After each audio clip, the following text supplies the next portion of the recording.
November ಕ್ರಾಂತಿ ಬಗ್ಗೆ ಸಾಕಷ್ಟು ಸಂಚಲನ ಸೃಷ್ಟಿಯಾಗ್ತಾ ಇದೆ, ಸಾಕಷ್ಟು ಸದ್ದುಗಳಾಗ್ತಾ ಇದೆ. ಇದು ನವೆಂಬರ್ ಕ್ರಾಂತಿಯ ಎಕ್ಸ್ಕ್ಲೂಸಿವ್ ಸುದ್ದಿ. ಪವರ್ ಟಿವಿ ಮಾತ್ರ ಹೇಳಲಿಕ್ಕೆ ಸಾಧ್ಯ. ಬೇರೆಲ್ಲೂ ಇಲ್ಲದಂತಹ ಸುದ್ದಿಯನ್ನ ಪವರ್ ಟಿವಿ ನಿಮ್ಮ ಮುಂದೆ ಇಡ್ತಾ ಇದೆ. ಹಿರಿಯ ಸಚಿವರಿಂದ ನಡೆದಿದೆ ಮಿಡ್ ನೈಟ್ ಮೀಟಿಂಗ್. ಹೋಟೆಲ್ ಒಂದರಲ್ಲಿ ಸುಮಾರು 1.5 ಗಂಟೆ ಸಚಿವರು ಸಭೆ ನಡೆಸಿದ್ರು. ಡಿಕೆ ಶಿವಕುಮಾರ್ ದೆಹಲಿ ಭೇಟಿ ಬಳಿಕ ಸಿದ್ದು ಆಪ್ತರು ಫುಲ್ ಬ್ಯುಸಿ ಆಗಿಬಿಟ್ಟಿದ್ದಾರೆ. ಸೋನಿಯಾ ಗಾಂಧಿ ಆಪ್ತೆಯ ಜೊತೆಗೆ ಚರ್ಚಿಸಿ ಬಂದಿದ್ದಾರೆ ಡಿಕೆ ಶಿವಕುಮಾರ್.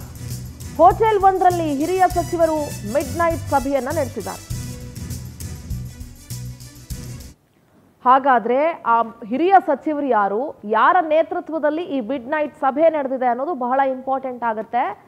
ಡಿಕೆ ಶಿವಕುಮಾರ್ ಅವರು ಮೊನ್ನೆ ದೆಹಲಿಗೆ ಹೋಗಿ ಬಂದ ನಂತರ ಸಿದ್ದರಾಮಯ್ಯ ಅವರ ಆಪ್ತ ಬಣ ಸಿಕ್ಕಾಪಟ್ಟೆ ಆಕ್ಟಿವ್ ಆಗಿದೆ.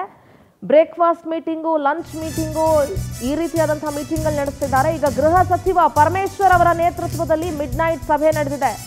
ದಿನೇಶ್ ಗುಂಡೂರಾವ್, ಎಂಬಿ ಪಾಟೀಲ್, ಮಹದೇವಪ್ಪ ಅವರು ಭಾಗಿಯಾಗಿದ್ರು. ದಲಿತ ಸಿಎಂ ಮುನ್ನೆಲೆಗೆ ತಂದಿದ್ದಾರೆ ಸಿದ್ದರಾಮಯ್ಯ ಅವರ ಆಪ್ತರು. ಎಲ್ಲ ಒಂದ್ ಕಡೆ ಅವರಿಗೆ ನಾಯಕತ್ವ ಬದಲಾವಣೆಯ ಸುಳಿವು ಸಿಕ್ಕಿರಬಹುದು. ಲಿಂಗಾಯತ ಶಾಸಕರ ಬೆಂಬಲವನ್ನ ಗಿಟ್ಟಿಸೋದಕ್ಕೆ ಪರಮೇಶ್ವರ್ ಅವರು ಮುಂದಾದ್ರ ಅಂತ ಅನ್ನಿಸ್ತಾ ಇದೆ. ಆ ಬಗ್ಗೆ ಎಂಬಿ ಪಾಟೀಲ್, ದಿನೇಶ್ ಗುಂಡೂರಾವ್ ಜೊತೆ ಚರ್ಚೆಯನ್ನ ಮಾಡಿದ್ದಾರೆ. ಡಿಕೆ ಶಿವಕುಮಾರ್ ವಿರುದ್ಧ ಸಿಎಂ ಟೀಮ್ ಪ್ರಬಲ ಅಸ್ತ್ರಕ್ಕೆ ರೆಡಿಯಾಗಿದೆ. ಸಿದ್ದರಾಮಯ್ಯ ಬದಲಾವಣೆ ಏನಾದ್ರೂ ಆಗ್ಬಿಟ್ರೆ ದಲಿತ ಸಮುದಾಯಕ್ಕೆ ಚಾನ್ಸ್ ಅನ್ನ ಗಿಟ್ಟಿಸ್ಕೊಳ್ಬೇಕು, ದಲಿತ ನಾಯಕರಿಗೆ ಸಿಎಂ ಪಟ್ಟದ ಅವಕಾಶವನ್ನ ಕೊಡಬೇಕು ಅನ್ನುವಂಥ ನಿಟ್ಟಿನಲ್ಲಿ ಪಟ್ಟಿ ಹಿಡಿಬೇಕು ಅಂತ ರಣತಂತ್ರವನ್ನ ಹೆಣಿತಾ ಇದ್ದಾರೆ. ಸೊ ಪರಮೇಶ್ವರ್ ಅವರು ಎಂಬಿ ಪಾಟೀಲ್ ಇರಬಹುದು, ದಿನೇಶ್ ಗುಂಡೂರಾವ್ ಇರಬಹುದು, ಮಹದೇವಪ್ಪ ಅವರ ಜೊತೆಗೆ ಚರ್ಚೆ ನಡೆಸಿದ್ದಾರೆ. ನಿನ್ನೆನೂ ಅಷ್ಟೇ ಮಹದೇವಪ್ಪ ಹಾಗೆ ಪರಮೇಶ್ವರ್ ಅವರಿಬ್ರು ಕೂಡ ವಿಧಾನಸೌಧದಲ್ಲಿ ಒಂದು ಮೀಟಿಂಗ್ ಅನ್ನ ನಡೆಸಿದ್ರು. ಅದ್ರೊಂದು ಮೊನ್ನೆ ಪರಮೇಶ್ವರ್ ಅವರು, ಎಚ್ ಸಿ ಮಹದೇವಪ್ಪ ಅವರು ಮತ್ತೊಂದು ಸುತ್ತಿನ ಸಭೆಯನ್ನ ನಡೆಸಿದ್ರು. ಸೊ ಮೀಟಿಂಗ್ಗಳ ಮೇಲೆ ಮೀಟಿಂಗ್ ನಡೀತಾ ಇದೆ. ಎಲ್ಲೋ ಒಂದ್ ಕಡೆ ಡಿಕೆ ಶಿವಕುಮಾರ್ ಅವರಿಗೆ ಅವಕಾಶವನ್ನ ಕೊಡಬಾರ್ದು, ನಾಯಕತ್ವದ ಬದಲಾವಣೆ ಸುಳಿವು ಸಿಕ್ಕಿರಬಹುದು ಅಂತ ಅನಿಸ್ತಾ ಇದೆ. ಹಾಗಾಗಿ ದಲಿತ ಸಿಎಂ ವಿಚಾರವನ್ನ ಮುನ್ನೆಲೆಗೆ ತಂದಿದ್ದಾರೆ. ನಮ್ಮ ಪೊಲಿಟಿಕಲ್ ಕರೆಸ್ಪಾಂಡೆಂಟ್ ಆನಂದ್ ನೇರ ಸಂಪರ್ಕದಲ್ಲಿ ಜಾಯ್ನ್ ಆಗ್ತಿದ್ದಾರೆ. ಆನಂದ್, ಕಾಂಗ್ರೆಸ್ನ ನವೆಂಬರ್ ಕ್ರಾಂತಿಯ ಎಲ್ಲ ಲಕ್ಷಣಗಳು ದಿನದಿಂದ ದಿನಕ್ಕೆ ಜಾಸ್ತಿ ಆಗ್ತಾ ಇದೆ ಬಿಕಾಸ್ ಆಫ್ ಈ ಆಕ್ಟಿವಿಟೀಸ್ ಇಂದ. ಒಂದ್ ಕಡೆ ನಾಯಕತ್ವ ಬದಲಾವಣೆಯ ಸುಳಿವೇನಾದ್ರೂ ಸಿಕ್ಕಿರಬೇಕು ಕಾಂಗ್ರೆಸ್ ನಾಯಕರಿಗೆ. ಹಾಗಾಗಿ ದಲಿತ ಸಿಎಂ ವಿಚಾರವನ್ನ ಮುನ್ನೆಲೆಗೆ ತಂದು ಪ್ರಬಲ ಸಮುದಾಯದ ನಾಯಕರ ಒಂದು ಬೆಂಬಲವನ್ನ ಗಿಟ್ಟಿಸ್ಕೊಳ್ಳೋದಕ್ಕೆ ಪರಮೇಶ್ವರ್ ಅವರು ಪ್ರಯತ್ನ ಪಡ್ತಾ ಇದ್ದಾರಾ ಅಂತ.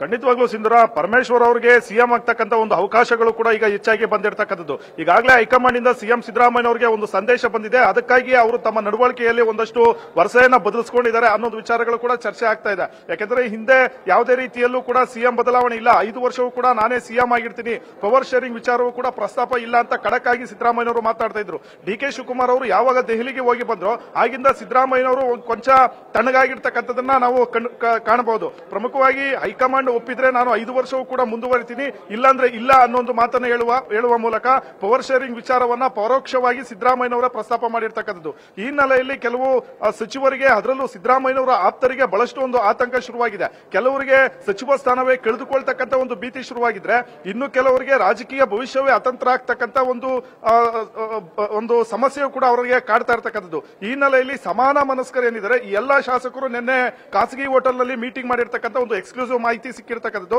ಅದು ಕೂಡ ಮೀಟಿಂಗ್ ನ ನೇತೃತ್ವ ಗೃಹ ಸಚಿವ ಪರಮೇಶ್ವರ್ ಅವರು ವಹಿಸಿರ್ತಕ್ಕಂಥದ್ದು ಅನ್ನೋ ಒಂದು ವಿಚಾರ ಈಗ ಬಹಳಷ್ಟು ಒಂದು ಚರ್ಚೆಗೆ ಗ್ರಾಸವಾಗಿರ್ತಕ್ಕಂಥದ್ದು. ನಿನ್ನೆ ಖಾಸಗಿ ಹೋಟೆಲ್ನಲ್ಲಿ ಪರಮೇಶ್ವರ್ ಅವರ ನೇತೃತ್ವದಲ್ಲಿ ದಿನೇಶ್ ಗುಂಡೂರಾವ್, ಎಂಬಿ ಪಾಟೀಲ್, ಹಾಗೆ ಕೃಷ್ಣ ಬೈರೇಗೌಡ, ಈ ಕಡೆ ಮಹದೇವಪ್ಪ ಸೇರಿದಂತೆ ಈ ರೀತಿಯ ಒಂದು ಸಮಾನ ಮನಸ್ಕರೇನಿದ್ರೆ ಇವರೆಲ್ಲರೂ ಕೂಡ ರಹಸ್ಯವಾದಂತಹ ಒಂದು ಮೀಟಿಂಗ್ ಅನ್ನ ಮಾಡಿ ಮುಂದೆ ಯಾವ ರೀತಿಯ ಒಂದು ನಡೆಯನ್ನ ಅನುಸರಿಸಬೇಕು ಅನ್ನೋದು ನಿಟ್ಟಿನಲ್ಲಿ ಗಂಭೀರವಾದಂತಹ ಚರ್ಚೆಯನ್ನ ಮಾಡಿದ್ದಾರೆ. ಒಂದು ವೇಳೆ ಸಿದ್ದರಾಮಯ್ಯನವರೇನಾದ್ರೂ ಕೆಳಗಡೆ ಇಳಿತಕ್ಕಂಥ ಒಂದು ಪರಿಸ್ಥಿತಿ ಬಂದಾಗ ಆಗ ದಲಿತ ಸಿಎಂ ವಿಚಾರವನ್ನ ಇನ್ನಷ್ಟು ಗಟ್ಟಿಗೊಳಿಸತಕ್ಕಂಥದ್ದು, ಜೊತೆಗೆ ಸಿದ್ದರಾಮಯ್ಯನವರ ಜೊತೆಗೆ ಬಹಳಷ್ಟು ಒಂದು ಗಟ್ಟಿಯಾಗಿ ನಿಲ್ತಕ್ಕಂಥ ಒಂದು ಮಾತುಕತೆಯನ್ನು ಕೂಡ ಅವರು ನಡೆಸಿದ್ದಾರೆ ಅನ್ನೋ ಮಾಹಿತಿ ಸಿಕ್ಕಿರ್ತಕ್ಕಂಥದ್ದು.